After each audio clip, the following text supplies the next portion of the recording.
everyone, and welcome back to A Mile of My Stilettos. I'm Crystal, and today we are going to be talking about touched but not untouchable. So if you grew up in the Christian community or even recently came into the Christian community, you know something that is really important is remaining sexually pure before marriage. Now, many of us fall short of that goal, including myself. I did not remain sexually pure up until the point that I got married, and I'm not making this video to encourage sexual impurity. I am not making this video to glorify sexual impurity. I am making this video to glorify a God that is bigger than your mess. And so I want to jump right in today. Go ahead, hit that subscribe button if you like getting relationship content. If you want to join the Married in Monks Club, okay, I had to drop it. It's coming soon. But make sure you go ahead, hit that subscribe button, and let's get into today's video. So like I said, sexual purity is really important in the Christian community for a lot of various reasons. And I would honestly say, even if you're not a Christian, sexual purity is still a really great, amazing route. And again, it's for so many reasons. I talk a lot more about this in my celibacy journey video, so I'm not going to jump deep into it today. But what I will say is, I know for me, when I lost my virginity when I was like 17, just about to turn 18, I thought I was making a conscious, good decision. And you may be thinking, Crystal, how could that be a conscious, good decision? In my mind, the person that I had sex with was the person that I was going to marry.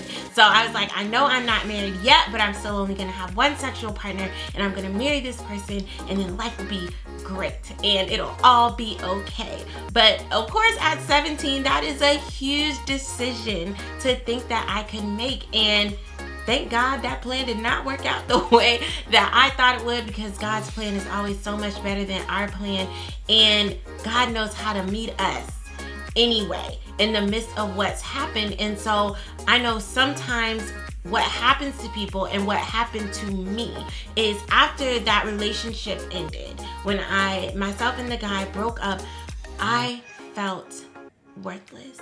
I felt untouchable, because it had been built up so much in my mind that you need to be a virgin when you get married. You need to be a virgin when you get married. I honestly thought, who is going to want me? I'm used goods now.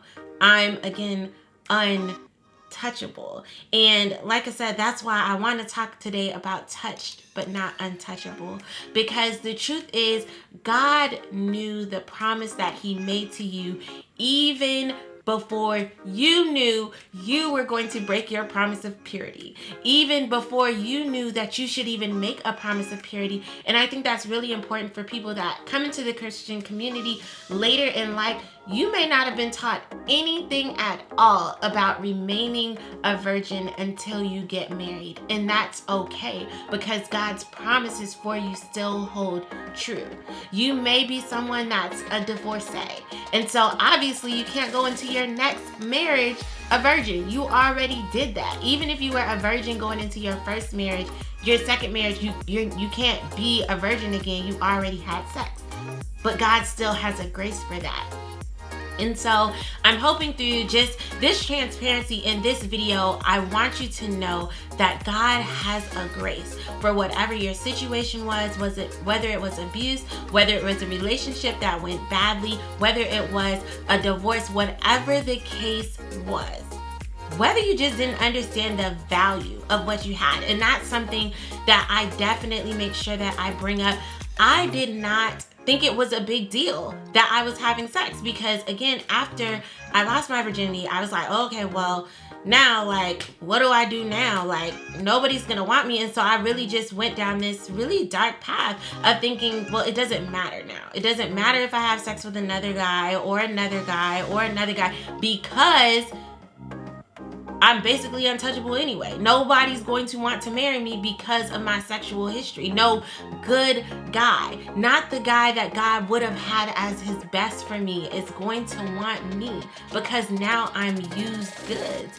And I think as women, we have to stop thinking of ourselves as used goods. As men, you have to stop thinking of yourself as used goods, because the truth is you are still valuable. You are still valuable, and you are still worth having God's best. I'm telling you right now, listen to the words I'm saying. You are still worth having God's best. I wrote a spoken word piece that's also on the channel. I'll link it at the end of this video, but it's called Worth the Wait. And you are still worth the wait. You can decide today, you know what? I'm about to stop having sex. I'm about to stop sleeping around. I'm about to stop doing things that are sexually impure that I know are below the standard of who I want to be, because I've lowered my own standard of who I think I am. I want you to really take the time and think about the impact that your sexual past has caused you to have on your current outlook and thought about yourself and what you deserve. Isaiah chapter 54 verse 4 says, "Fear not, you will no longer live in shame. Don't be afraid, there is no more disgrace for you. You will no longer remember the shame of your youth and the sorrows of your widowhood." So you guys, there's a scripture right there in the Bible that tells us God does not want us to dwell in the shame of our youth, the shame of past decisions that we've made. He doesn't want us to look at ourselves, carry ourselves in a shameful light. And I'm saying this because I want you to know you still deserve God's best. You may have been touched before, but you are not untouchable. You are not undesirable. You are not unwanted. You are still valuable. You are still worth God's best for you. You still matter. You still are going to have the husband of your dreams. Or, better than that, the husband that only God can bring you in this reality. You guys know that's what I like to say about my husband, because he's better than my wildest dreams. And I know that God is going to do the same for you, because if he could do that for me, if he could bring restoration to the way that I was beating myself down, to the point that I even started to live and operate differently based on a shame-based mindset. If he could restore me from that, he can restore you as well. And so I don't know who exactly this is for, but it hit my heart. And for all of y'all that are holding it down, that have not had sex, that are keeping yourself sexually pure, I just want to say that is amazing. That is great. Stick to it. It is worth it. Again, I did not know the value of what I had in my virginity as a gift to give my husband until my wedding night. And so if you can give that gift to your husband, make sure you keep that, you hold that, and you're able to give that to him. But ladies, if you have had sex, if you're not sexually pure, there is still a grace for you to experience God's best for you. Again, I'm not promoting premarital sex, but I am saying God can meet you and fix your mess. So again, if you love getting content like this, I hope that you were encouraged. I have some amazing single content that's going to be coming up on the channel. Make sure that you hit that subscribe button. Make sure you check out the Worth Waiting For spoken word that I did, as well as my celibacy journey video. I drop a lot of gems in that video on how you can have a successful celibacy journey. And I hope to talk to you guys soon. I love you so much. Thank you guys for being subscribers to the channel. It really does mean a lot to me that you come and that you support. So until next time.